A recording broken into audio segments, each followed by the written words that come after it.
Today, we have the incredible good fortune to have Professor Madhukar with us. His topic is decolonization in global health. And we all know that this is kind of a fashionable term that we all throw around and we think, okay, we're decolonizing, right? And I'm hoping that after Madhu's talk that we will rethink the degree to which we're recolonizing and maybe move in some different directions.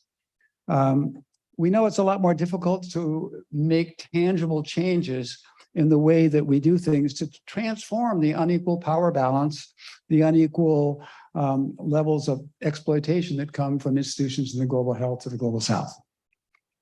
Dr. Pai has written and spoken extensively about the challenges of genuine decolonization and how we might reimagine the way that we conduct what is now the business of global health. And I emphasize the business of global health. Madhukar is a medical doctor. He's an academic. He's an activist.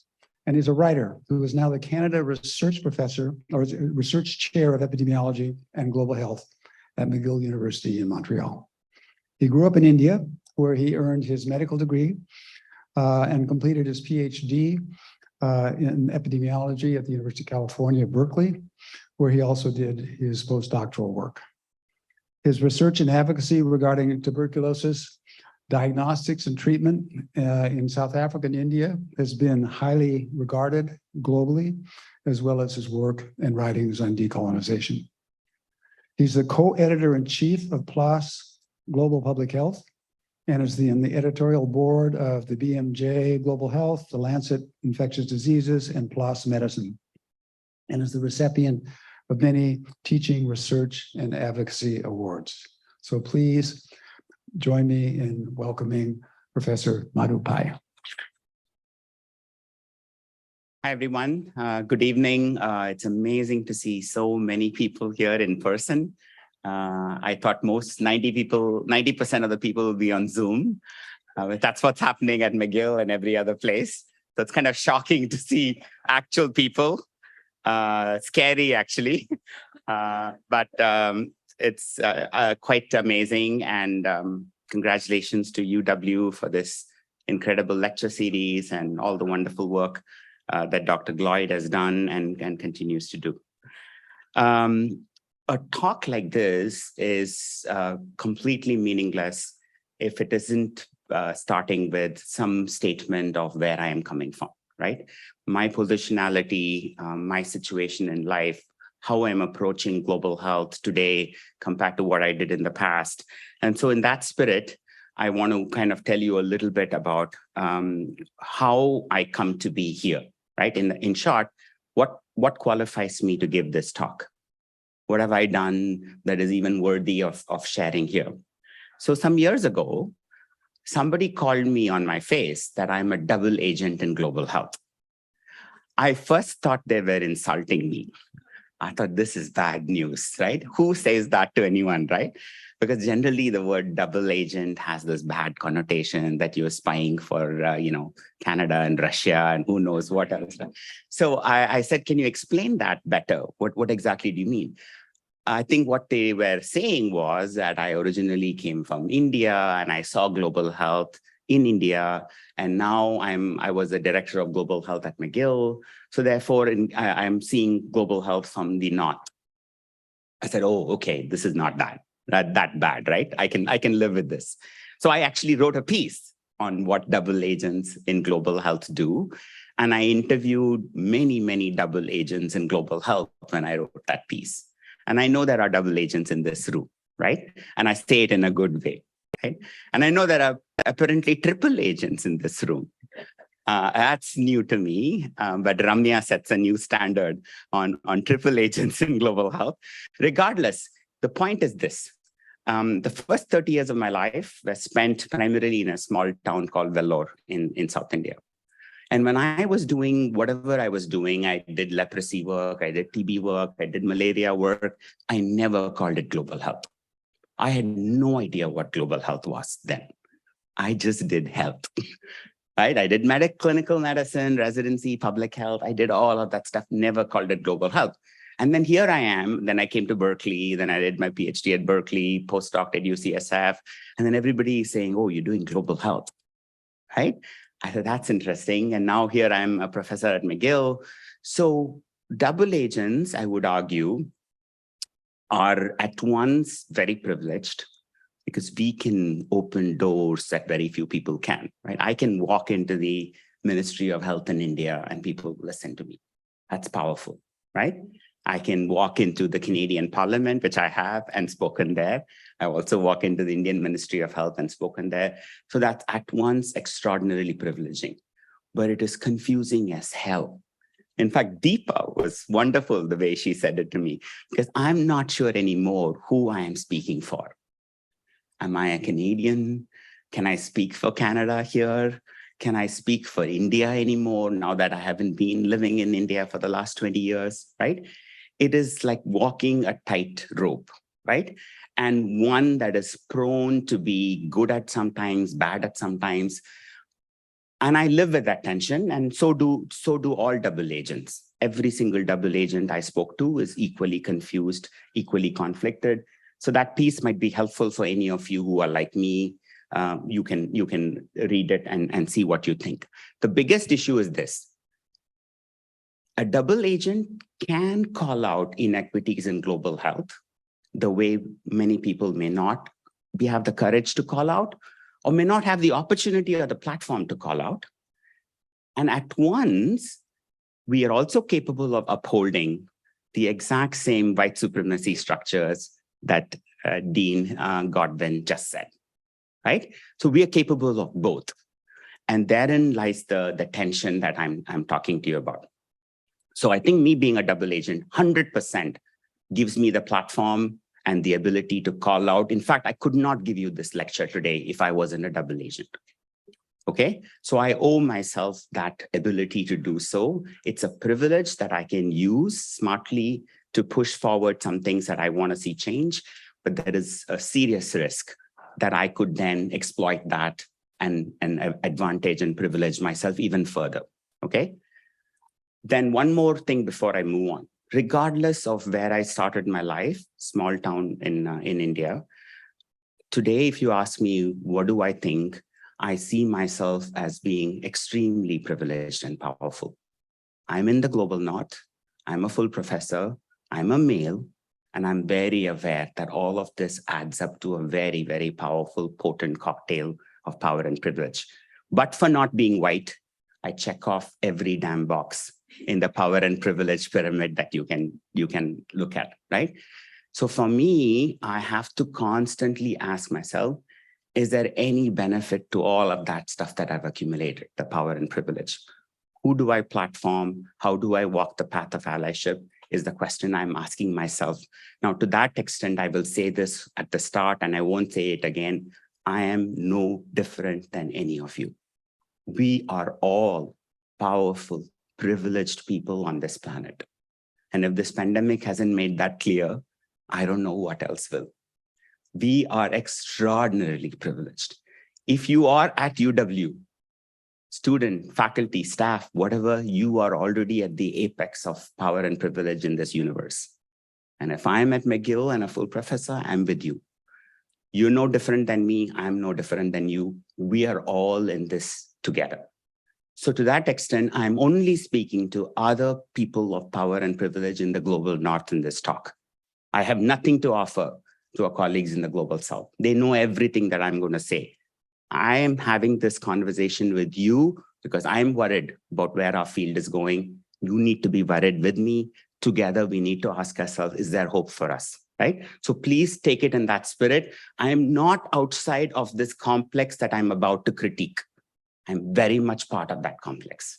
Okay, so I have no magical position which puts me somewhere here, then I'm observing all of you from there. No, I am exactly in the same boat as you are. Here are the key messages. After this, you can leave. This is the punchline slide, okay? I've learned the hard way in life, never bury the lead. Here it is. I will show you, and you know it, global health has a magnificent track record consistently repeatedly on failing on equity, which is whack because we think our entire life's work is equity, right? We are the ones who constantly put our hand up and somebody says, what are you working on? I'm working on global health equity, equity, equity.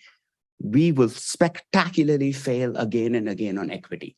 Now you ask yourself, how is it that a field that claims to be all about equity has a magnificent track record on failing on equity, right?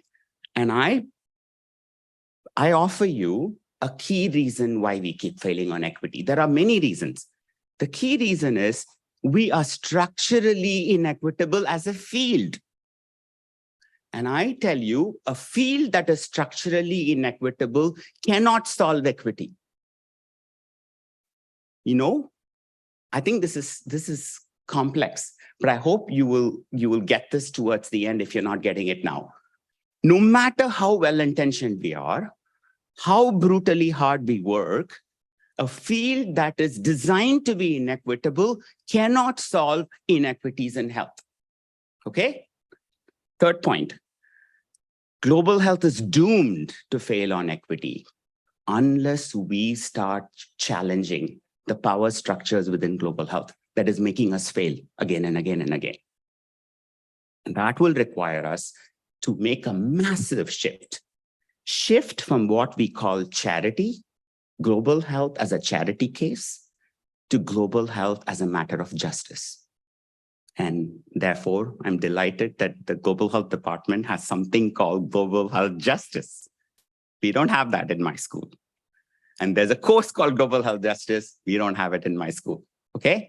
So if you are being taught global health justice, you're already there, okay? How do you shift from where we are today, which is global health as a charity case, to global health as justice? And how do we shift from white saviorism, global health as white saviorism, to global health as allyship? And I will tell you later that white saviorism isn't just about white people. I can approach my entire life's work through the prism of white saviorism, right? You can have brown saviors, right? Just as brown people can be anti-Black, right? It's subtle, but white saviorism is a deep-rooted mindset on how we approach our daily work, okay? Right now, I will show you, there's a lot of talk on decolonizing global health and diversity, equity, and inclusion. At my school, at your school, there are deans for it. There are people who are supposed to be leading that work, right? Lots of talk, lots of pledges, especially post Black Lives Matter, right? It's just exploded everywhere. There isn't a single global health agency that hasn't put out a pledge on DEI or decolonizing, whatever. Walking that talk, which is what this talk is really about, I would argue is brutally hard. Okay, it would take extraordinary efforts to walk the talk on DEI, on decolonizing global health. But I hope to give you some hope that it is possible. Okay, so to that extent, I have a series of case studies of people, groups that have actually tried to move the needle. Okay, because in my earlier talks, I've given the first half, which is the bad half, the one that looks pretty much hopeless, right? These days, I want to focus more on the second half. Is there hope for us? Are there people who are consistently working hard to move the needle? And I want to share with you a whole slew of examples, okay? And then you tell me how much of this applies to you and what we can do together. So this is going to be very quick. I don't want to dwell on the problem slides because every one of us knows the problem. Here is the problem. I thought, honest to God, that a global one-in-a-century crisis would prompt humankind to get our shit together and do what's necessary to save each other. I'm sorry, Dean Godfrey. It's hard for me to not sometimes rant. And this isn't a theoretical exercise, okay? So early in the stage of the pandemic, I saw a lot of people working in HIV/AIDS who said, you know what? When this COVID vaccine comes, watch out. It's going to become like antiretrovirals when they first came. I thought, oh, come on. It can't be. We've learned our lessons, right? It's 30 years since HIV, for Christ's sakes. Textbooks have been written about what it took to finally scale ARVs. Surely we're going to do a better job. We are in 2020, for Christ's sakes. There we are. We called off the pandemic, 2 weeks ago, 10 days ago?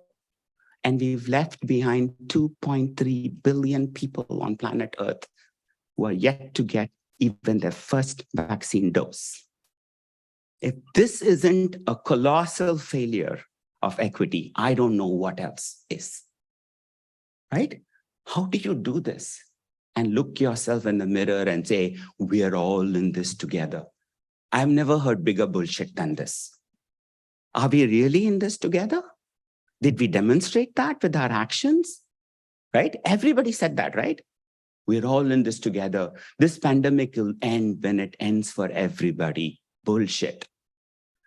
And you would thought, okay, we would have learned something from COVID. Look what we did with Mpox. You, Americans, had more Mpox vaccine than the entire African continent. That's the continent where all the Mpox has been for decades. That's the continent where people have died of Mpox. Not a single dose to be had. How? Antiretrovirals? Same bullshit. Right? It took the best part of 2 decades to scale ARVs in the African region, during which time millions of people got infected, died, and life expectancy on the entire continent plummeted. How do you allow this to happen time after time after time? One time you can say bias. Second time you can say, oh, we made a mistake. But when this happens like clockwork every time, there is no words for this except to say, this is deeply structurally racist. Right? We have a hierarchy of lives where white lives in the global north are right on top of the hierarchy. Black people in Africa are at the bottom of the hierarchy. Unless something threatens us in the global north, it isn't even a problem. The minute we are threatened, we will pour billions. We will do everything possible to do. We will move mountains, but we'll get it done. But if it's people dying somewhere else, it doesn't matter, right? We do this time and time again, and that's what puzzles me most. How do we claim we are all about equity when we are part of this bloody mess that's resulting in people being left behind all the time, right? I was in Nairobi last November. They had a whole panel on anti-Blackness and global health. They were just boiling. The room was so hot. I mean, Nairobi is hot. This was like the anger in the room among people. When are we going to get our vaccines again? 2024? And then visa apartheid. They couldn't even go to the health systems conference in Bogota. They're being treated like shit by Canadian and British and European and American embassies. Do you know right now how long the visa wait time is for some of the African countries for America? Something like 300 days. How do you say you're doing global health and equity? This is how we treat people, right?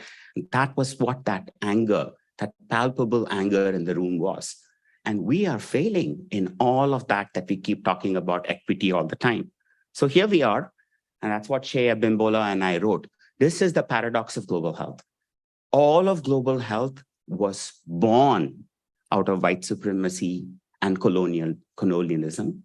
And even today, we continue to replicate those systems of coloniality, right? We may not be living in a colonial time anymore, but the structures are still so powerful, so deep-rooted that it seems like Herculean to shift these power dynamics in global health. It is impossible to understand global health if you don't approach it through the lens of power. Power is where everything rests. Who decides who gets the vaccine? Who gets the donation? When? Why the TRIPS IP waiver is not allowed? Every single act is one of power. So if you don't understand power, it is not possible to penetrate what's wrong with global health. And I will going to present to you very quickly because I want to spend more time on potential case studies. Very quickly, I'll show you who's powerful in global health, okay? Where are all the global health organizations headquartered? Can you see yourself? This is one of the biggest power centers in global health. If you are in Seattle, You are power adjacent. You're close to God. Seattle, Washington, D.C., New York, London, Geneva, Berlin, the biggest global health decisions that are life and death for people elsewhere are made here. If you're not in the room, you're not in the room. Don't think you can influence Washington, D.C. sitting in Lusaka. It ain't happening. Okay? This is not my data. This is published data on where global health organizations are headquartered.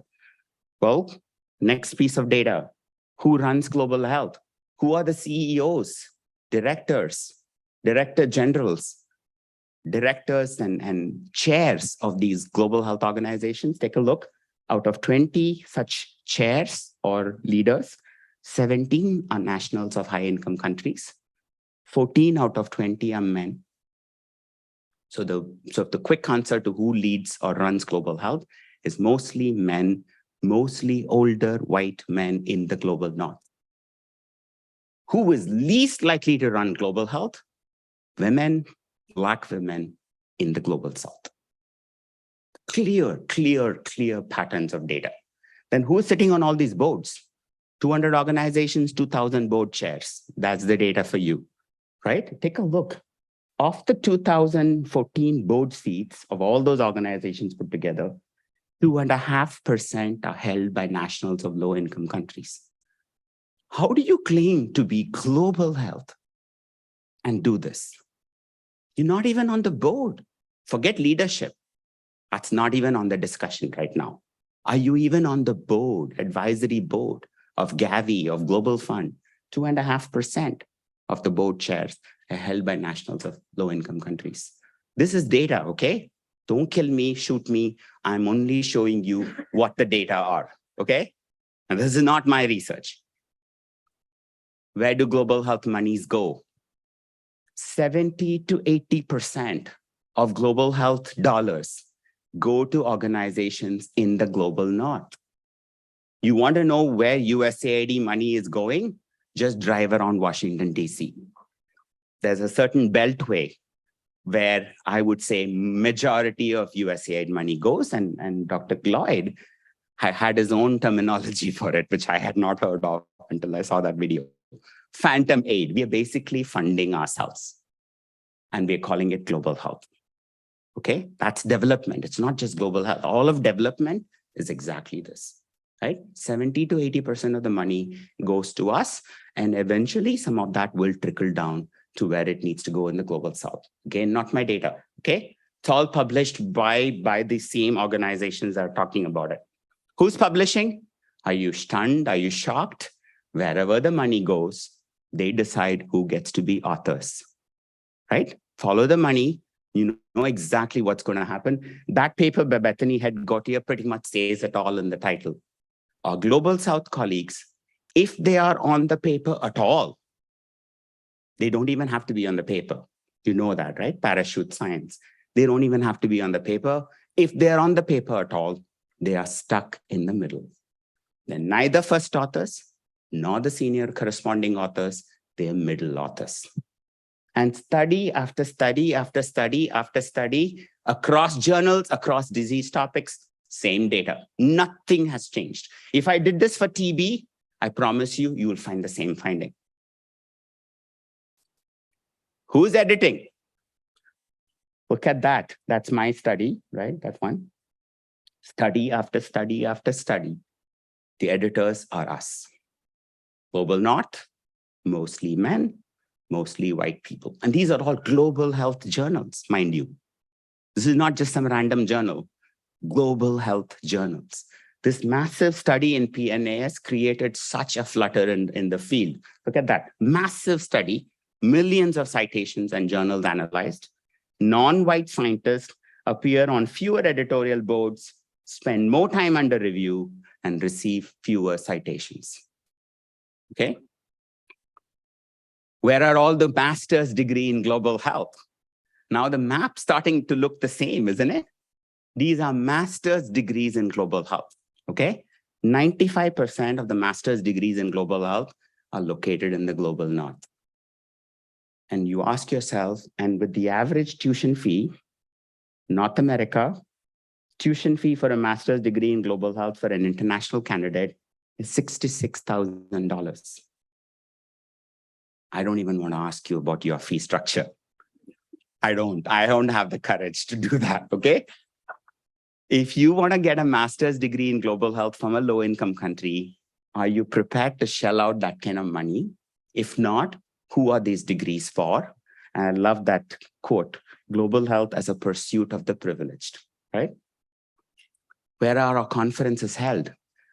A study in the BMJ Global Health shows only 4% of global health meetings are held in the global south, right? I saw, was it last year? Tropical Medicine Conference in Seattle. Wow. Wow. I'm like, I'm speechless here. Really? Okay. To make you feel better, they were going to host a tropical medicine conference in Toronto. Yes, we are tropical for at least 2 weeks in a year, right? For 2 weeks in a year, we are tropical. And when we host these meetings, I can't even tell you the agony and the pain of getting here, right? I just told you what the wait time is. Canada is a basket case for visa. I cannot tell you how agonizing it is to live in Canada. How many of you came for the AIDS conference in Montreal? It was a disaster. Not only were so many people waiting forever for a Canadian visa, they specifically made life so hard for African participants. Look at that. That's a real picture of all the empty chairs from the Montreal AIDS conference. How on earth do you deny visas for Africans for an AIDS meeting? If there is one group that has been brutalized by the AIDS pandemic, it's Africans. If they are not there, who the hell is this meeting for? And then this year it's in Brisbane, for Christ's sakes. Brisbane. Can you beat that? This is madness. I'm not getting what we are trying to do here. You either do it in a way that actually allows people with lived experience to participate. Otherwise, you don't call it global. Call it Seattle Tropical Diseases Meeting. We're going to talk about mosquito-borne diseases in Seattle or whatever. We don't call it global because you're excluding people who cannot possibly come here. And that's the question we should all be asking. Every conference since the AIDS conference, this is not a joke, folks. Every conference in Canada since AIDS has been a disaster, visa-wise. I'm teaching a summer institute right now, end of this month. I'm not sure anyone is going to be in the room. All the participants are writing to me. Dr. Pai, we've signed up for it. We gave our fingerprints to your embassy in January. We're still waiting for our passport. I'm like, what the hell? How could we even claim to be reciprocal if this is what our governments are doing, right? Your government, my government, this is an absolute disaster. And then even the head of Africa CDC was given a hard time to go to Berlin. Head of Africa CDC. Where's the hope for an average person now? He tweeted immediately and Dr. Tedros came running and they solved it for him. But is that an average person, right? Think about this.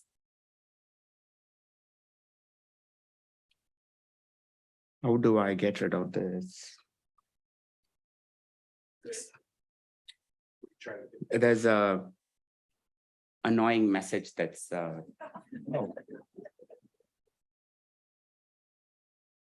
thank you. Yeah. Okay, I won't torture you anymore with the problem statement because you got it by now, right? I'm telling you global health is messed up. And the last slide is the flood of reports coming from organizations. Wellcome Trust is putting out a report. We have a problem of racism. Liverpool School is putting out a report. We are structurally messed up. London School, we are problematic. Médecins Sans Frontières, Doctors Without Borders, a Nobel Prize winning organization is saying we are structurally racist. That blew my mind like nothing else. Right? Because we respect that organization, don't we? MSF. I contribute to them as a donor. I genuinely like them and respect them. They are saying we are institutionally racist. I'm like, what to do? What do we do now? At least we've reached a stage of evolution. We are willing to put out a report. You know what? We are problematic. We agree. We agree. We're willing to state that publicly. I was at the London school last month, and the dean of the school told me, we're thinking of dropping tropical medicine from our school name. I'm like, okay, seems like a good idea. About time, you would think. But then he said, oh, we put it to a vote, and most people voted against it. I'm like, why? Because it's a brand name, right? For us, it's a brand name. So he said, I just want to call it London School of Health. I'm like, that sounds like a brilliant name. Go for it, right? Wherever, whatever it is, this is where we are, folks. This is all data. None of this is my personal opinion. I've just shown you unvarnished data on where global health is the title. If you ask me, summarize everything you said in one tweet, this is my tweet. And that is, all of global health is magically pointing towards what I call the magnetic North Pole. This entire field, 100 years ago till today, is structurally designed for you and I. We are the biggest beneficiaries of global health. We dominate every single facet of global health, from publications to grants to editorial boards to conferences. We rock. We are the unquestioned champions of global health. We are the leaders, quote unquote.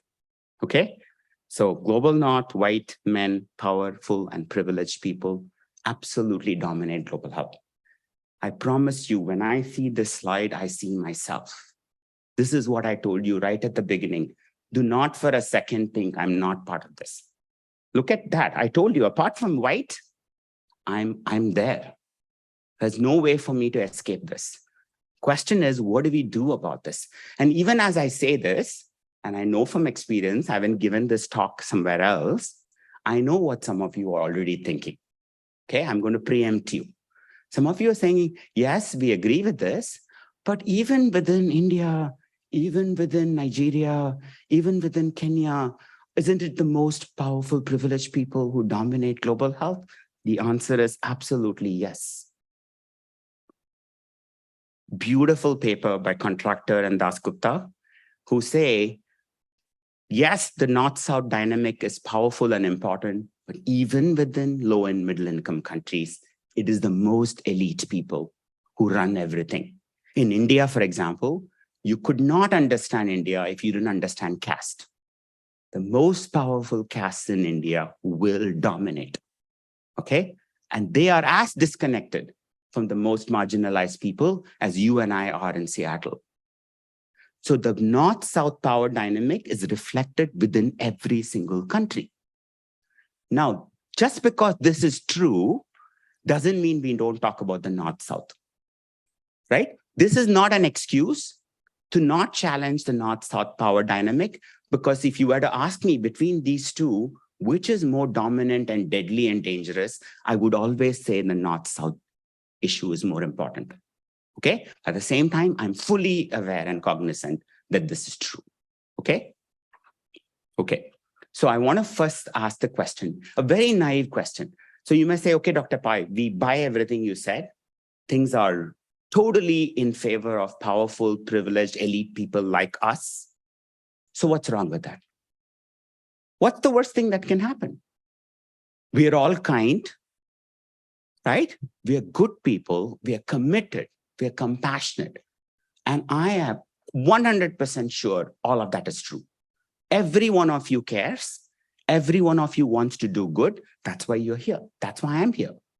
So I'm going to give every one of us the benefit of the doubt and say we are all coming from a good place. Okay?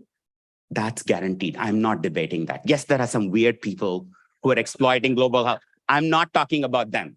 Okay? That's not 99% of the people are good, kind-hearted, genuine, good souls, like all of you. Okay? You're here only for that reason. That is not under debate anymore. Even with all your kind heart, my kind heart, your goodness, my goodness, your benevolence, my benevolence, we can mess up big time. That's what I want you to convince you, that our domination of global health has serious consequences that we ourselves don't want. Okay? So if we agreed that, then changing global health becomes part of our work, our life's mission. First, I'm not talking about individuals in the room now. I would say most of us lack lived experience. Of the problems we are talking about, we do not have the kind of lived experience. If you're talking about malaria in Uganda, you are not the one who suffered malaria. You're not the one living in Uganda.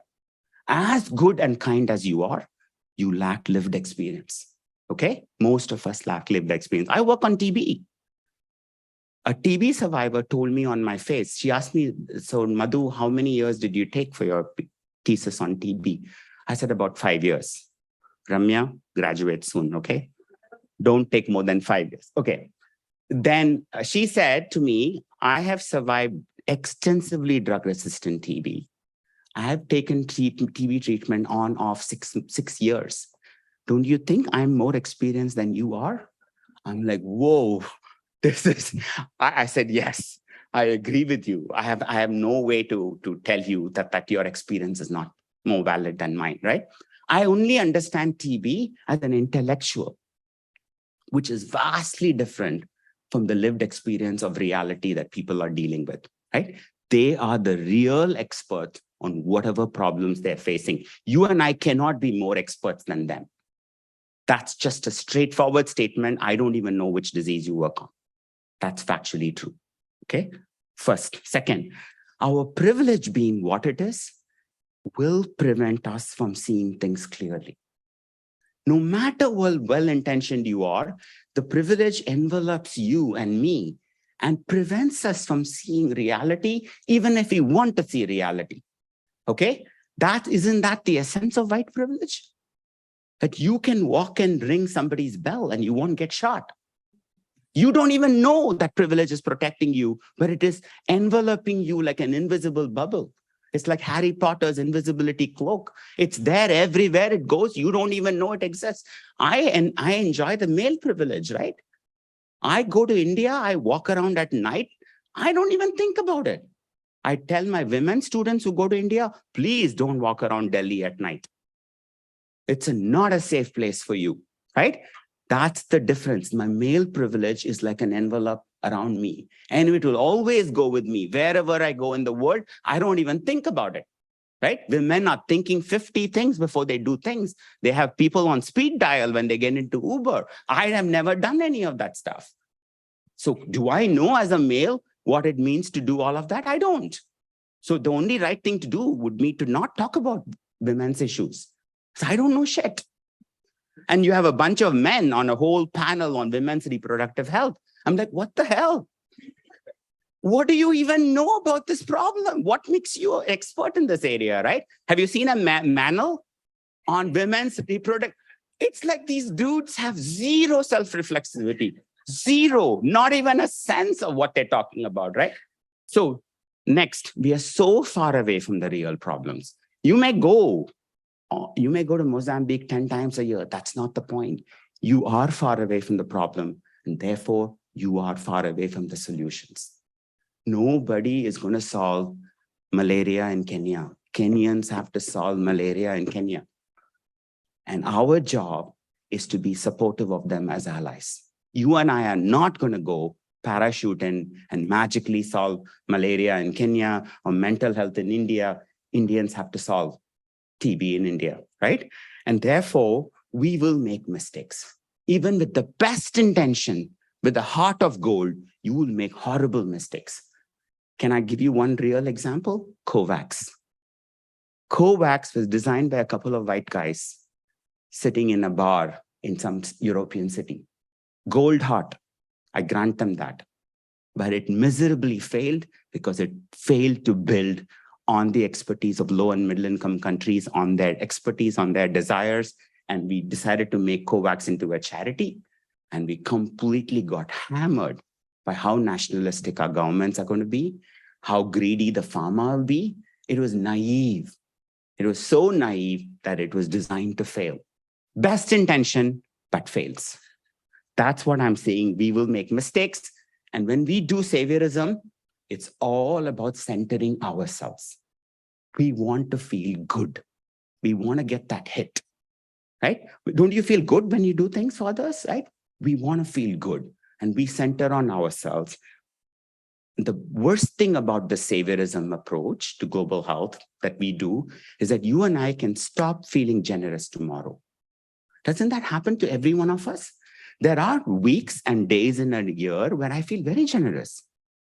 The rest of the time, I'm like so pissed off. I'm like, I'm not donating anything. I don't want to take any calls. You and I can switch off generosity just like that. Let's say tomorrow morning, Bill Gates wakes up and says, I'm done. Do you have any way to challenge that? Who are you to challenge that? It's his money. He decides what he wants to do. We have no accountability in this system, right? When you make global health into a generous feeling of that minute, you're either generous, tomorrow you're not generous. Have you seen the USAID label? Generosity of the American people. Do you leave the health of millions of people up to the generosity of how you and I are feeling at this time? What if we stop our generosity tomorrow? Right now, many governments are cutting back on international aid. Canada has cut back on international aid. UK has cut back on international aid. We're no longer feeling generous. Is that a matter of justice, right? Doesn't make any sense. And lastly, when we are in this privileged mode, we continue to center ourselves and we will never challenge the power structures that make people unhealthy in the first place. This is a laundry list of what can go wrong if the most powerful and privileged and elite people are running global health. And this book absolutely must be on your reading list. It's a brand new book by a friend of mine from Pakistan called Tamriz Khan. I just met her a week ago in Ottawa. She says, there's a whole book about white saviorism, but look at these two quotes. White saviorism not only strips the agency of racialized people, but also falsely implies that white agents need to save them from their positions as victims, right? Ugandans can't solve their AIDS problem. We have to go and solve it for them, right?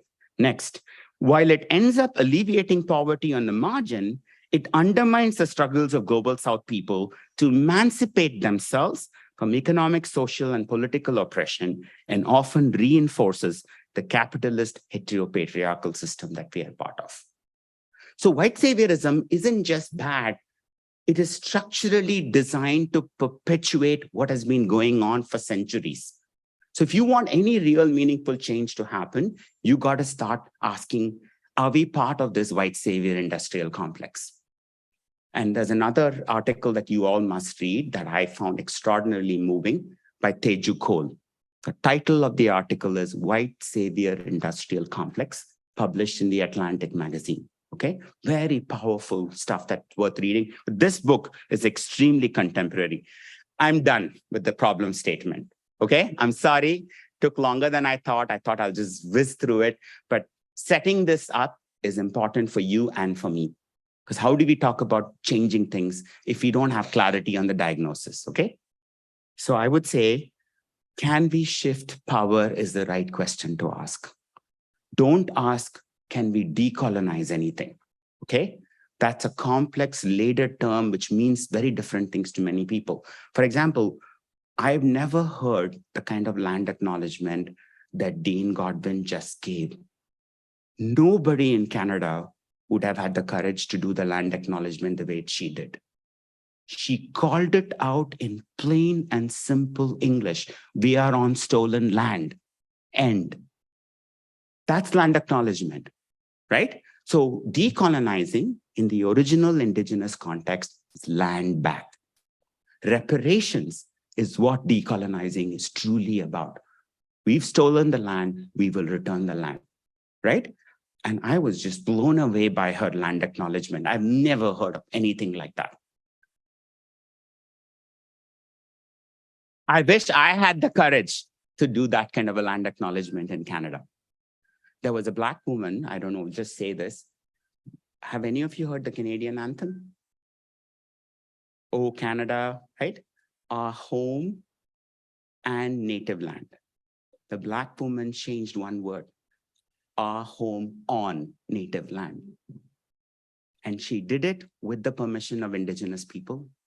Extraordinarily powerful. So there's now a discussion in Canada, should we change our national anthem? Okay, so here we are.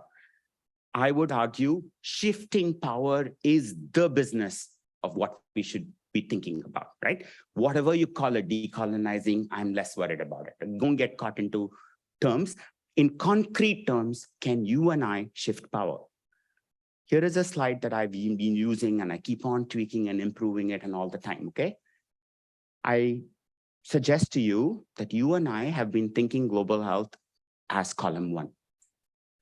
Charity, philanthropy, aid, donations, right? The COVID vaccine donations, development assistance, saviorism, and all of this means others are dependent on us and we love it, right? US is very grateful, right? US wants other countries because we're giving charity, so on and so forth. And I would argue our global South colleagues, and I'll show you in a second, some of the examples, are clearly telling us we are done with this charity model of global health. Why? It is broken beyond broken. We've seen that in the pandemic. We're not waiting for you guys to come and save us anymore, right? We want you to think of it as a matter of human right.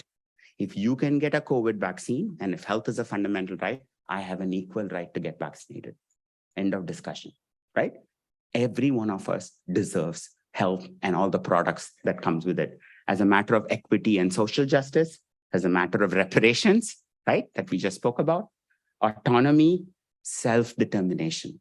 You cannot talk to an Indigenous person in America, in Canada, or anywhere in the world without them reminding you that self-determination is critical for them. You will not tell them what to do. They will be making the decisions, right? And that equally applies to the Global South. So many African leaders, so many Global South leaders have said in this pandemic, we are so tired of this global health charity model. We need to make ourselves whatever we need to do to survive. That's why they're saying we need to make mRNA vaccines. We need to make our medicines. We need our own conferences. We're going to call the shots.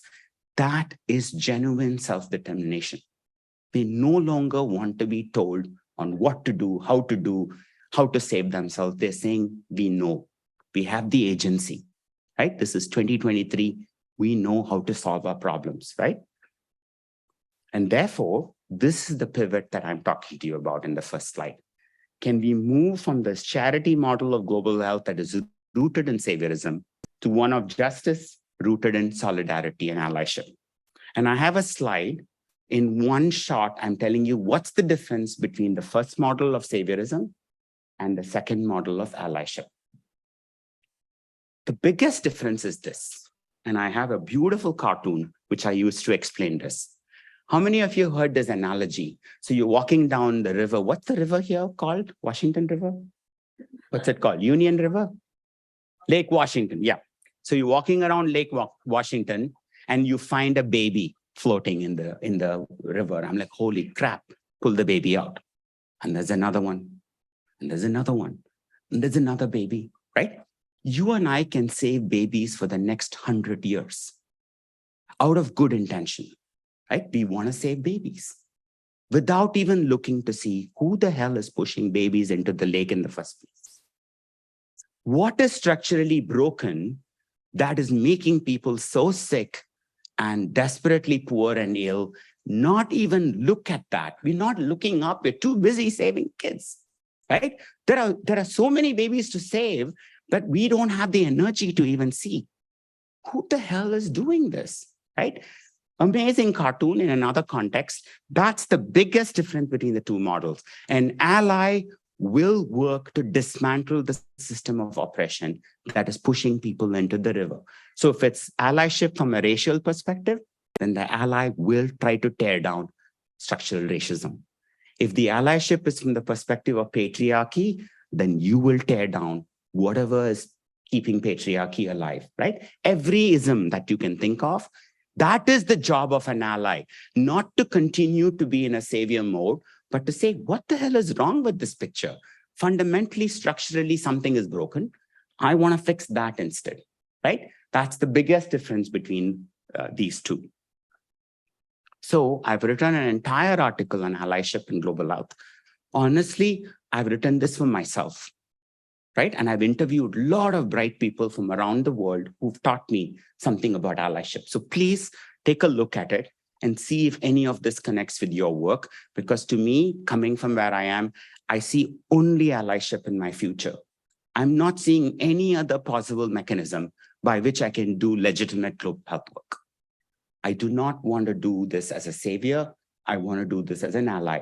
And allyship is brutally hard, okay? So here now goes allyship examples in concrete terms.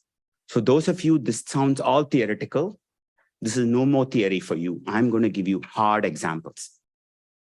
You and I, as Global North citizens, had an opportunity of a lifetime to be an ally to the Global South. Why? How? We could have, should have taken that vaccine recipe and just given it away. You want to save? Make your vaccine? Here, take. We are in a one-in-a-century crisis. Take the damn recipe, make as many doses as you want, save your population. That is what the TRIPS IP waiver was all about. And we failed miserably. Between the big pharma and our global North leaders, we killed every effort at genuine vaccine equity. Right now, the pandemic treaty is being discussed. And you know what the Canadian government is doing? Running around deleting this clause. Is that allyship? Is that allyship? Right? Opportunity of a lifetime to save millions of lives. We left it on the table. I can't imagine anything that was more important than saving lives in this pandemic. We decided to put profits over people, right? We still are not. This is the biggest sticking point in the pandemic treaty right now. Global South countries are saying, no more, guys. This bullshit cannot continue. The next pandemic, we don't want to be begging for your vaccines. We're going to make our own, and we want that in writing. And we are saying no. So this is an example, not of allyship, of failed allyship. An opportunity to be an ally of a lifetime has been squandered by our governments. Next, allyship around conferences. I was just talking to Adrian and others about it.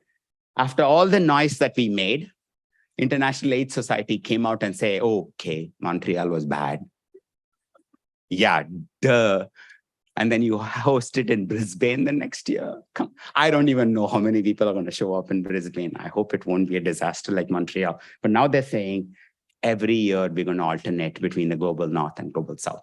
To me, this is a bare bottom, rock bottom accomplishment for a global health conference. One North, one South. If you can't do this, that means you're not interested at all in global health. I was invited for the Tropical Medicine Conference this year in Chicago. And I was asked to speak about decolonizing. I had the most awkward time responding to that invitation. Good, kind people, okay? Don't get me wrong. I said, I cannot possibly come to Chicago and talk about decolonizing a tropical medicine conference without asking, what's tropical medicine for you? Who is going to be in the room in Chicago? Who are you doing this meeting for? Because I know how visa hostile US is, right? I know. My first US visa application was denied in 30 seconds. I still carry that scar with me, okay? I don't even want to go there. It's so traumatic, okay? So that piece I wrote on passport privilege in global health, read it, because I've had people from around the world write to me and saying, Dr. Pai, you're the first person who's even acknowledged our pain. I mean, you have to hear the stories. You have to show your entire life's work to a visa consulate, including your wife's bank statements and your mortgage papers and the last 10 years of your tax documents, if only they'll open it. I had all of that. The guy didn't even open it. He turned me down just by one look at my face. He saw I was high risk. Male allyship. Women in global health. I've written a piece on what men should be doing to lean out in global health. We say women should lean in, right? But I just told you, men have leaned in so much that there is no real estate for women to lean in global health, right? So Women in Global Health just published a report saying we should mobilize men to lean out and step up as allies and end the male bonus syndrome. So I'm now saying this to all the men in the room. Guys, we are part of the problem. We are everywhere. We dominate global health. We've got to figure this shit out, right? Men have a lot of work to do on to be better allies to women. Next, journals. Every global health journal is headed to the magnetic North Pole that I showed you, okay? In fact, I was in London last month, and guess who invited me to speak to them? Lancet. It was a terrifying experience to stand up in a room full of Lancet editors, including Richard Horton, who I know spoke. Richard was lovely. I told them I feel like a bishop from a small town in Africa who's come to the Vatican to meet the Pope. It's like a most scary environment, but they are so into this. They're tuned into this. They're trying to change. They have made a pledge on DEI. They're acting on it. There was so much that we could discuss in that meeting. We knew when we launched this journal how messed up the global health journal landscape was. So we said, we're intentionally going in the opposite direction. And we started off by saying and publishing in the first issue what we're going to do different so that you can hold us accountable, right? We made a pledge in writing on our mission statement. And I cannot tell you how happy it made me to learn from another study. We are the most diverse journal, global health journal in the world. And none of this. Thank you. We have a long ways to go, and some of my academic editors are in the room. Thank you. But this wasn't an accident. Because if I'll say this, when we first opened the journal editorial board, it was like an open call. Anyone who wants to apply can apply. Take a guess who applied. White men. This is the point I'm making. If you're not intentional, everything in global health will gravitate to the magnetic North Pole, the default settings. So we said, stop, shut that down. No more open application. We will seek people out. So 50% editors in the global South, 50% women, editors-in-chief, one North, one South, one male, one female. This is how intentional you have to be if you have any hopes of changing how global health gets done. So to me, this is like my first real eye-opening experience on how difficult it is to walk the talk on DEI and decolonizing. The amount of intentionality and effort this takes is massive. You see the data and you say, oh, this is all good, right? You think it just happened like that? It's the opposite of what naturally happens. So it's almost like you have to swing the pendulum in the opposite direction for it to even run in the middle, right? That's the amount of effort. So I know it's possible to be a genuinely diverse, inclusive journal, but you got to work at it. This is 2 years of hard work to get there, right? Equity in authorship. We have our own statement. We are very uncomfortable with parachute research in our journal. We will call authors out, and we've empowered our editors to challenge it. PLOS Medicine says, as part of the commitment to address parachute science, we now require that local researchers be the first or the last authors of publications based on global research. This is seismic. Journals are saying enough. This is not done, okay? If you call yourself equity, you don't do this. So here's what I've done in my own personal research lab for several years now. Take a look at all these papers. I'm not here to brag about my research productivity. That's not the point. I want you to look at the authorship. Look and see who the last author is. All of the first authors are my trainees. None of the last author is me. I'm the one before the last author, right? I'm no longer senior corresponding author on any of the papers by my students are the first authors. It's my co-PI or collaborator in the Global South who is the senior author. And this time, this was just published 1 month ago in Lancet Microbe. I love this model, and I present it to you as one plausible way we can counter the stuck in the middle problem in global health. Emily was my PhD student, first author. But you see the asterisk? Next to her is Luz, who's a young researcher in Peru who did a lot of the work with Emily. They're both joint first authors, okay? I'm joint senior author with Caesar, who is a PI in Peru. Two first authors, one Canadian-Peruvian, one Peruvian-Canadian with flipped sequence. To me, I've used up all 4 spots, okay? And I've made sure we've split the credit equally, okay? And what else made me happy about this project is 80% of the grant money went to Peru, not to me. One Canadian PhD student, Emily, graduated with this thesis work, and that young woman, Luz, is coming to Montreal, visa pending, to do her master's with me that I'm funding her. This is it. I've seen what's possible in my personal research lab. This becomes a formula that I want to take forward. And is this challenging for you folks to do? I would argue no. But please think beyond your standard authorship ways of doing things. This is a model that is worthy of replicating, okay? Lastly, training. We've written series of papers, not just us, on how we rethink how we train people in global health.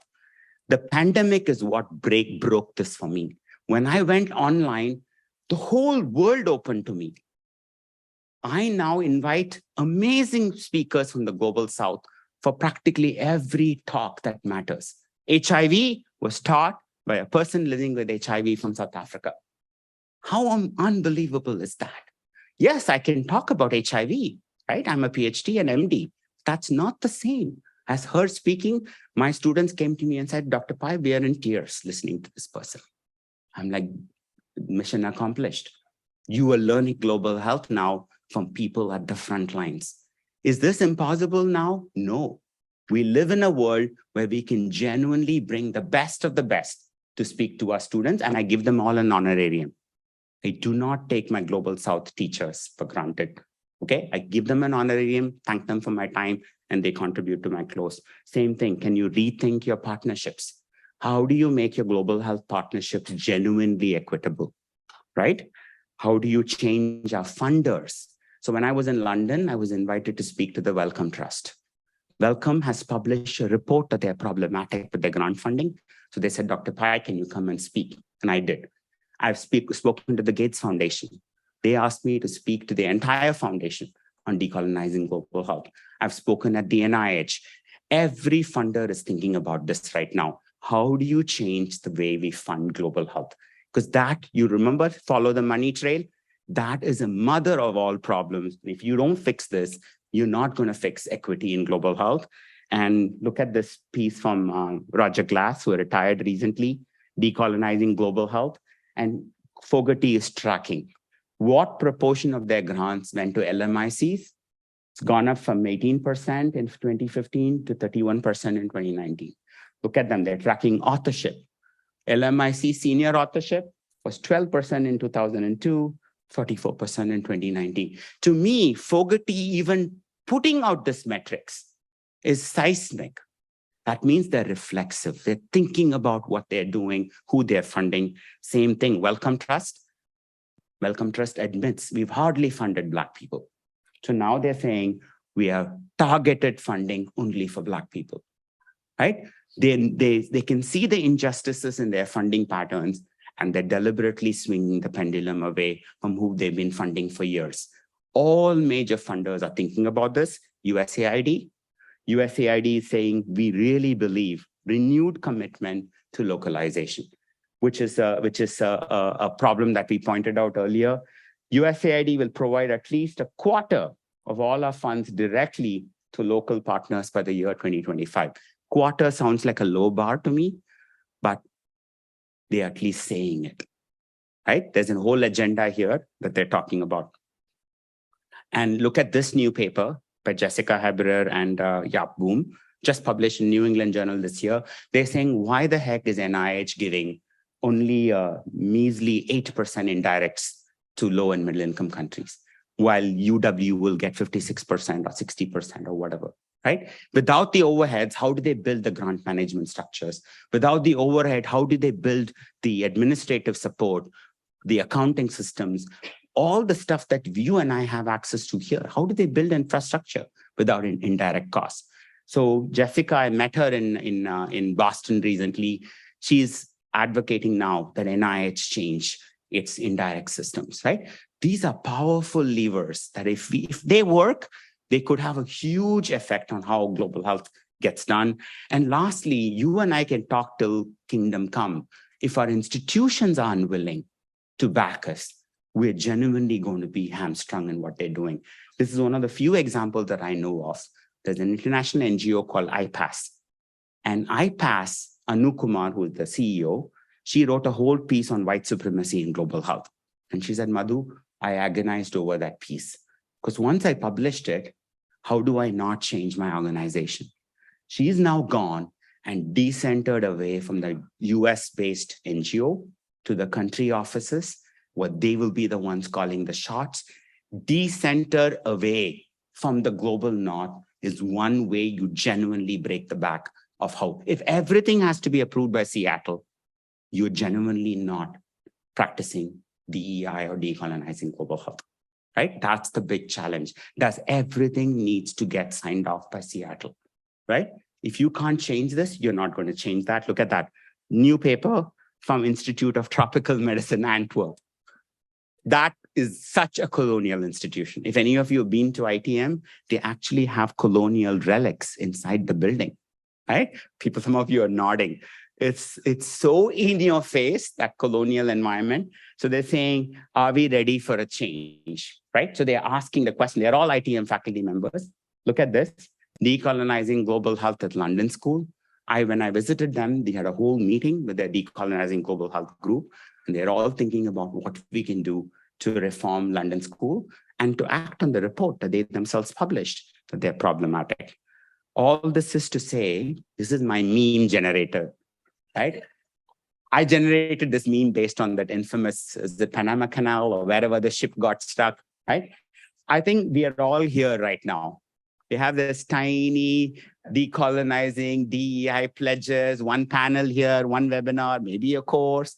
We are completely unable to touch the massive power structures that we are a part of. And that, to me, is where the whole world is at, including my institution. I'm no different than you. I'm in the exact same situation as you. So if there's any hope, we have to start asking why we cannot touch this big ship, right? And I offer you, I almost know what you're going to tell me, right? I know what is in your head, and I will tell you right away, what are the biggest obstacles for shifting power? Number one, our institutions and our countries are designed to maintain power. You can do whatever you want. If the US government does what it does, it wants to be powerful. Canadian government wants to be powerful. The geopolitics are so strong. Who is a UW in front of the US government? What's a McGill in front of the Canadian government? We were helpless to convince our government on anything, whether it's visas or whether it's foreign aid. We seem to be powerless in front of this geopolitics. Soft money culture. I wrote this slide well before I had a discussion with some of you.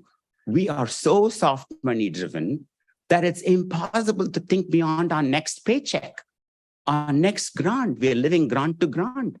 How do you do anything on allyship if this is the world we are part of, right? It's a massive obstacle to genuine allyship. Our criteria for promotion and funding. If only first authorship is valued, then how do you value a joint second author?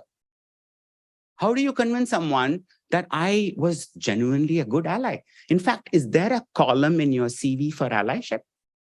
Have you ever seen a CV with a section called allyship? There's no such thing. So unless we change the way we judge and value people, how do you change anything? Allyship is neither recognized nor valued. And the populist governments, good God, I want Global South people to come to McGill, and my government is saying, no, we'll give you a visa 6 years from now. What do I do? How do I walk the path of allyship? How am I genuine in even talking to my Global South colleagues? Please come. right? For every student I send to Peru, I want to receive someone from Peru, and my government says, no, nothing doing. We're shutting down borders. We're building walls, right? Think about it. And lastly, you already know what I just said. You think that corruption in India, corruption in Nigeria is corrupt, therefore we can continue to do what you're doing. I told you, these are true statements, but that doesn't mean you use that as an excuse to not challenge this power dynamic, right? Nigerians have to fight their own battles and end corruption in their country, but that doesn't mean you oppress Nigeria, right? That's the point I'm making. Lastly, DGH is mostly student-led right now. Every university I've gone, it's the students who care most about this. Who is least interested in this stuff? The senior most faculty. They're not even in the room. Dr. Gloyd is an exception. And Dean Godwin is an exception. And leadership is, I'm being politically correct here. When I say not keen, they hate this stuff. They're just tolerating it. They're tolerating it because young people are all agitated about it, right? And lastly, do not confuse DEI with decolonizing global health. You can diversify all you want, but leave the power structures 100% intact. Can you see what I'm trying to say here? Like, for example, you could have a Black person be the CEO of Gates Foundation tomorrow, but nothing needs to change in how the Gates Foundation approaches its work because the power structures are untouched, right?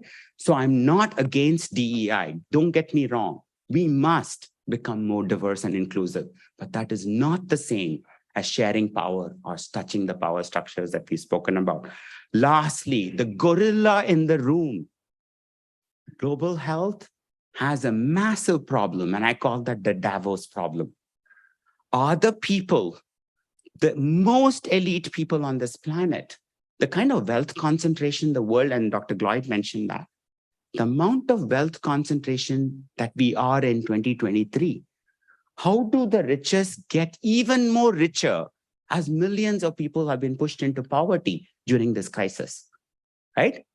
Are these handful of people, will they be the ones to deliver us in a crisis?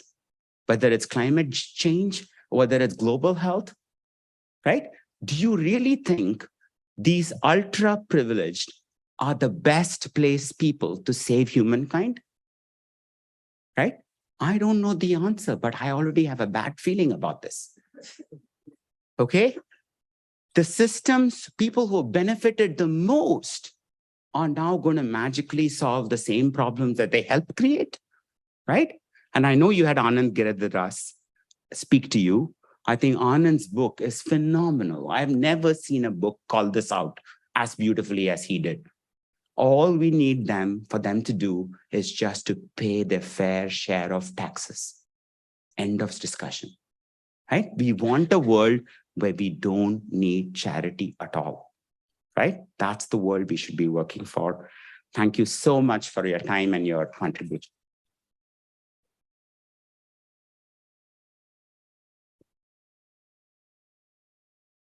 Thank you.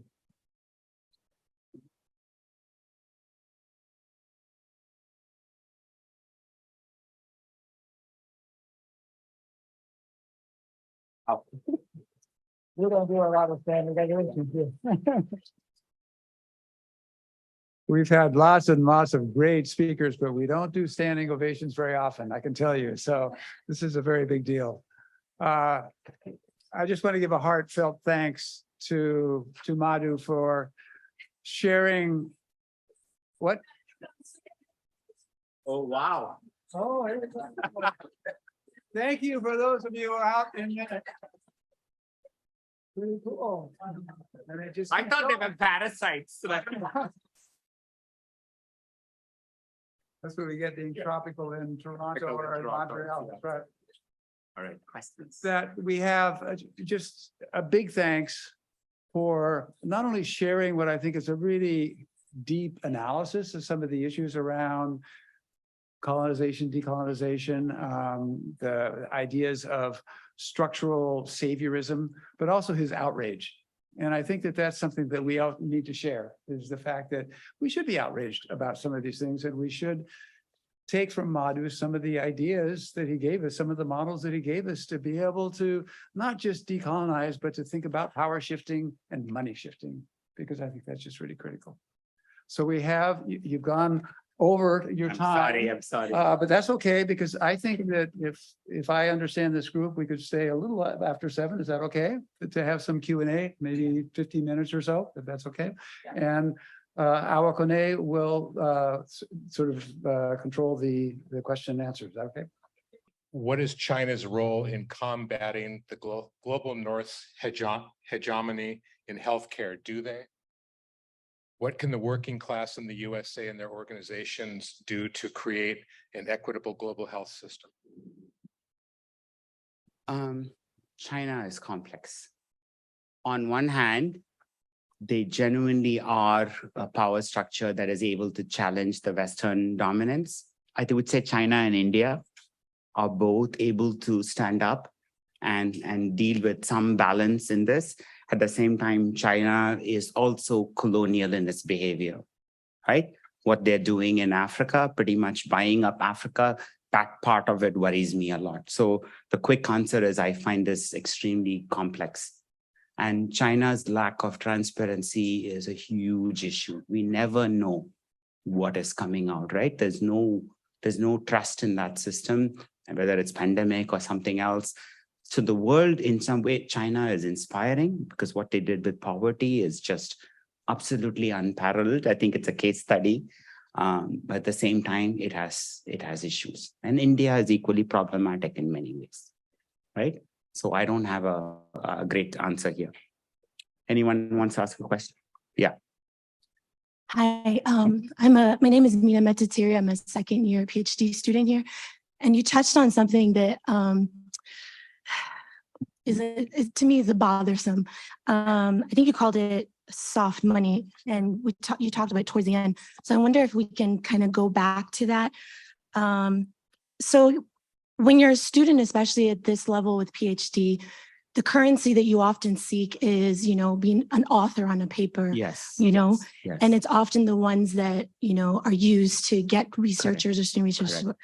So my thing is, you'd ask the question in showing your model, like, do you think this is difficult to implement? And you said, no, it's probably not difficult. And I would push against that, because I think it would be difficult when you tie it to soft money.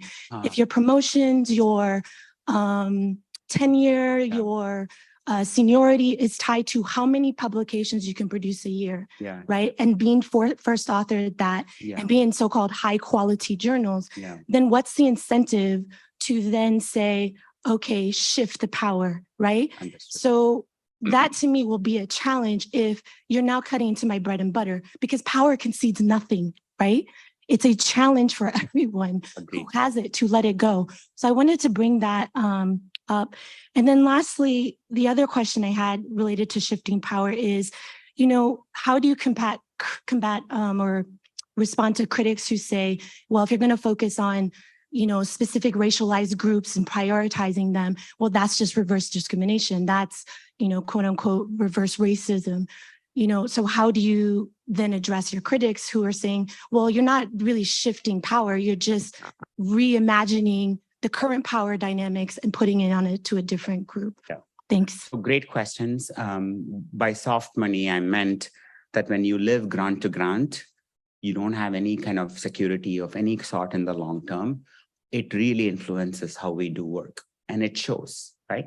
When you're on soft money, you tend to be more aggressive, you tend to be more possessive, you want to take credit, you push yourself to the front of the line, you have to be speaking, you have to be the first author. So I totally get that. It's very difficult to shift power in this environment. That's why I'm saying institutions have to change. You and I can do some things, right? But if our institutions are unwilling to back us in this quest, then we are hitting against the same complex that I'm telling you about. Secondly, young people in the audience, I'm not expecting you to do crazy things with shifting power. You may not even have much power to shift. I'm really talking about people like me, We need to model this for you, right? That's why I'm saying in all of those papers that I showed you, I'm the one who gave up the senior authorship. I did not force my students to do anything. They all did well. I have consistently given up my place because I can. Nothing is going to happen to my life if I'm not a senior author on yet another paper. Nothing is happening to me. And those of you will say immediately, okay, you can afford to, right? I've heard that. Okay, Dr. Pai, you can afford to. What about us? I'm saying there are millions of senior people like me, men with a whole wall covered with awards and medals and 5,000 papers and grants. Why the hell are we not doing more? Right? I'm asking others like me to be the first ones to move because we can. I promise you, one less award, one less talk is doing nothing negative to us at all. We're so past all of this that we can give up the next 10 years of talks and papers, we'll still be top of the field, right? So that's the group I'm asking to move first. And we model this for you. We become good allies and we show you it's possible. Then it will start changing. It'll make a huge difference to how the field moves. But I find us wanting more and more power. Have you not read that statistics? What proportion of NIH grants goes to the same few people who have multiple NIH grants? Men, white men, right? So how many more grants do you want? How many more awards do you want? Right? At some point, you got to start saying, I don't need more of this. I will give this up because true allyship is not worth anything unless you're willing to give up something. Allyship is ceding power, time, money, resources, and just giving up that mic and walking away, right? If you're not willing to do any of that, you're no ally, right? Give up something. And I've started giving up. I cannot tell you, I'm not bragging here at all. 90% of the talk invitations that I get to, I suggest others. Global South, women of color. I don't need yet another talk. I can live without this, right? I'm asking people like me to model this, not you. I hope that's helpful for you. And there is no such thing as reverse racism. It doesn't even make any sense to me, but I understand why some people will use it. My only hope is you can explain to them that today's situation is accumulation of historic injustices. And therefore, sometimes real equity means lifting up some people more than others. Equality won't cut it sometimes. Equity means some people need more because they've been pushed at the bottom, that intentionally you need to give them more than you give to others, right? We're all comfortable with equality. We're genuinely not comfortable with equity because equity means more for those who have received the least, right?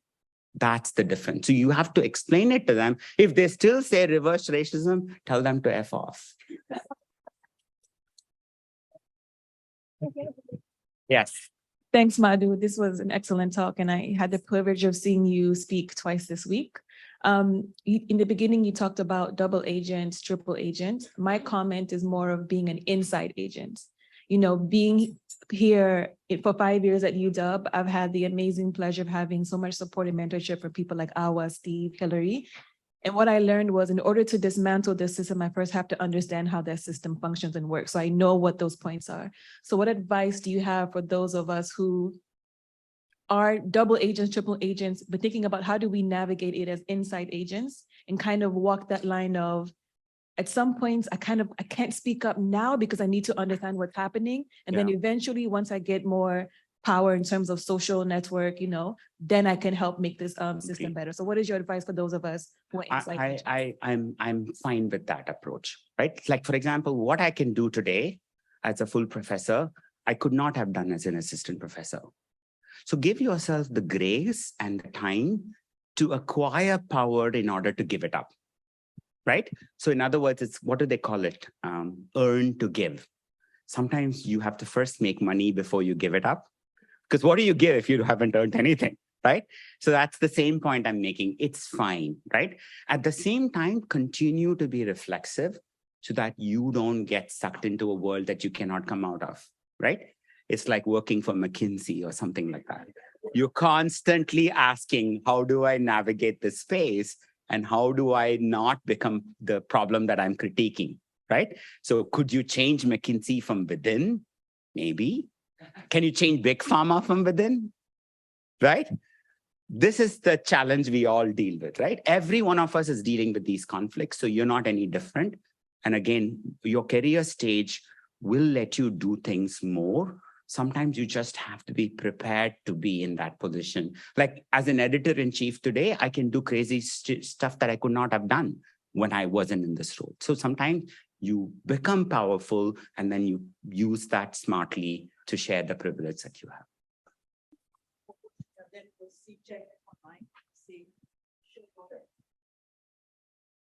Yeah, sure. Thank you so much. My name is Zahra for the audience.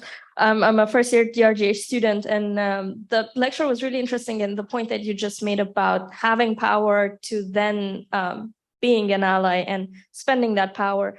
I guess looking at this whole issue systematically, what I see is a vicious cycle of I think it died. Anyways, it's a vicious cycle of white supremacy, internalized patriarchy, and so the fact that you would need to be put in a position of power to be able to make change, but then as institutions, because individual allyship is all good and the best that we can do right now, but looking from a global South perspective, what can institutions that already are not really taken seriously, even though that they're doing incredible work on the ground, what can those institutions do to sort of build this, not from the grassroots, but from the global South, and sort of lead this movement? So it's one thing that what we can do as double agents or allies from here. What can institutions and systems that are on the ground do, and how can they be taken more seriously?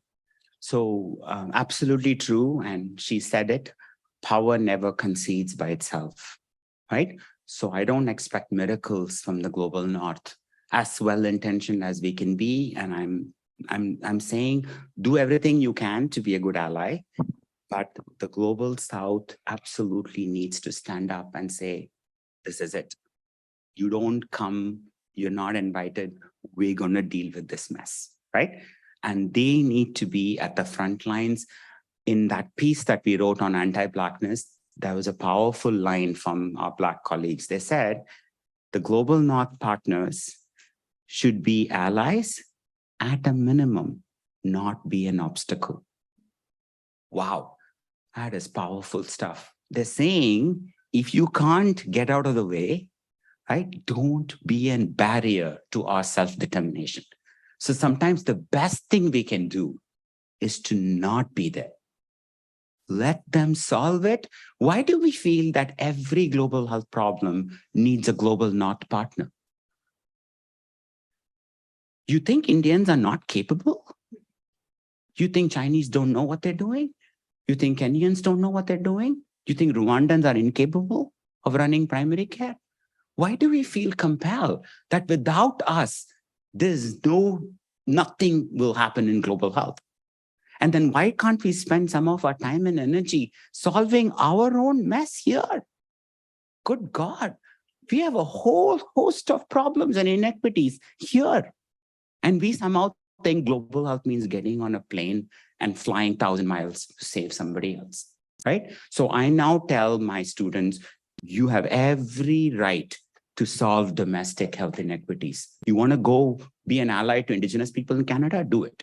You want to work on refugee populations? Do it. It doesn't matter where you work. It is all global health, right? Local is also global. And we need to start normalizing that global health is not just LMICs. right? We need to challenge that because a whole generation of students here in North America have grown up thinking that the only way to do global health is to get on a plane and go work with Black people somewhere else, right? And we have abandoned millions of people here, right, who are really in a bad shape. I mean, this country, I'm sorry, I'm here and I will say it. I've lived here, so I know what it means. This is the only country that doesn't even believe in UHC. Health as a fundamental right. Your kids are getting slaughtered in the schools, right? Don't tell me these are not problems that are not yours to solve. As Americans, you have every right to say, this is not okay with us, right? So direct some of that anger and outrage to also solve local issues. Your rollback of women's abortion rights, this is massive, massive, right? So there are massive issues here that are equally worthy of you addressing them, right? So let global health be about solving inequities everywhere, not just in LMICs. Would you like to see, I think there's some questions. Wow, there's a million questions here, so I'm not sure I can do justice to it. Okay, so do you notice a bias in the kinds of studies certain donors fund versus others, right? Absolutely true. Every donor has their own inbuilt bias, right? All of us know that the Gates Foundation, and I work with them too, it's all about the next shiny silver bullet. They are a tech company, okay? So it isn't a surprise. They like technological fixes, which are worthy in some situations, will completely fall apart in other situations, right? Every donor comes with their own certain biases on what they see as quote unquote in their strategy, not in their strategy. That's why I'm saying there is no way to challenge them because it's private money. There is no accountability. You can challenge NIH tomorrow because it's your money. You're the taxpayer, NIH is your money. You cannot challenge a private individual on what they choose to spend. If Elon Musk wants to check out and go to Mars, you cannot challenge that. It's his money, right? So to think hard about what that means and what accountability that means. Yes. Yes, go ahead. Sorry, I wanted to ask about, to build from some of the questions that have been asked as well. I find that we often talk about allyship situated as an individual activity. And I feel like this often recreates the exact same power structures that require us, as you mentioned here, to rise in power before we can challenge those same structures. And again, I feel like this really recreates the same power structures that we are trying to undermine. And I'm wondering, how can we move from individual allyship to creating a mass collective movement and engage even with a refusal to engage in existing power structures and its rules? Beautiful. I've always seen allyship both at the individual level, because sometimes I cannot wait for McGill University to wake up. The stuff that I showed you on authorship, nobody at McGill University knew anything. I did not ask anyone's permission. I just did it, right? There are things that I can do right now, this very second, asking nobody, right? So I ask you to pull the trigger on be the best individual ally you can be, because it is in your hands. But do you change UW? Do you change the Gates Foundation? Do you change NIH? Do you change the White House? Those are all battles that are worth fighting, because you cannot challenge the rollback on reproductive rights as an individual, right? You have to fight that politically. That means go vote, go advocate, organize, mobilize, get the right people in the parliament, in the Congress, and change the legislation, right?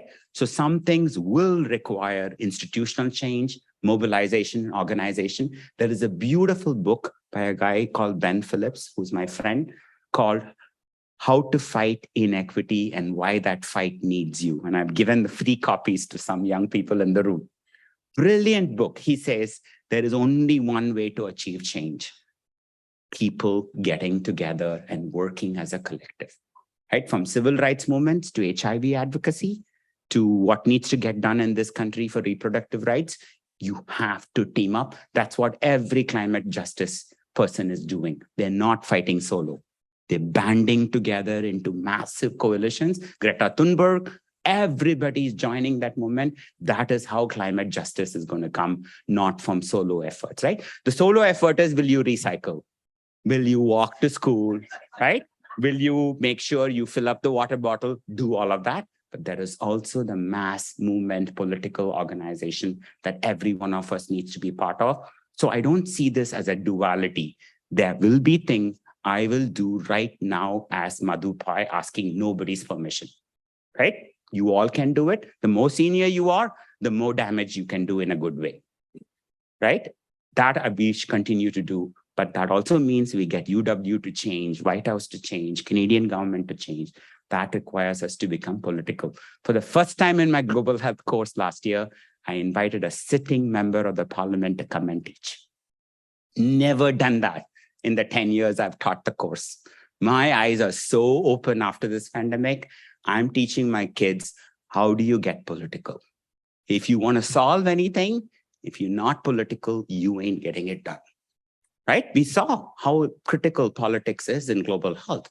And if we don't challenge power and politics, we're not getting any solutions that are worth it.